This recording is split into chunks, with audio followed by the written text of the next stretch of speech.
মায়ে কি আগতীয়াকেতো ভাত খালি? মই খালোঁ ধুনীয়াকৈ আছে। ঠাণ্ডা দিন আৰু ঠাণ্ডা দিনত অকণমান ৰ'দত বহি ভাতকেইটা খালেহে ভাল লাগে। এইফালে ৰ'দতে বহিছোঁ ভাতকেইটা খাবলৈ। গৰম দিনততো ভিতৰতে খাই খাই মানে ফেনৰ তলত নবহিলেতো ভাতকেইটাও খাব নোৱাৰি। আৰু এতিয়াতো ঠাণ্ডা দিন অকণমান আজি বতৰটো যিহেতু অলপ ঠাণ্ডা, বতৰটো ডাৱৰীয়া আৰু বাহিৰতে ভাতকেইটা খাবলৈ লৈছোঁ। ভাল লাগে এনেকৈ বাহিৰত গোটেইকেইটা একেলগে খাবলৈ।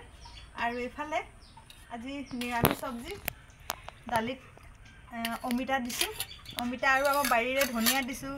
এইফালে চয়াবিনৰ চব্জি আৰু এইফালে মিক্সাৰ চানা এনেকৈ ভাতৰ লগত খাবলৈ ভাল লাগে লৈ লৈছোঁ। আৰু জলফাই আচাৰো লৈছোঁ। নেমুটোতো 12 মাহ থাকেই ক'ব গ'লে। নেমু গৰম হওক ঠাণ্ডা হওক কথা নাই, নেমুটো লাগে। নেমুকণ হ'লেহে ভাতকেইটা খাব পাৰি। আৰু এনেকৈ বহি লৈছোঁ। আজি এনেকৈ খাওঁ বাৰু। আপোনালোকে এনেকৈ ৰ'দত বহি খাবচোন। ঠাণ্ডা দিন আহিছে যিহেতু আমাৰ গাটো অকণমান ৰ'দ লাগিব, খায়ো ভাল লাগিব গৰম গৰম ভাতকেইটা।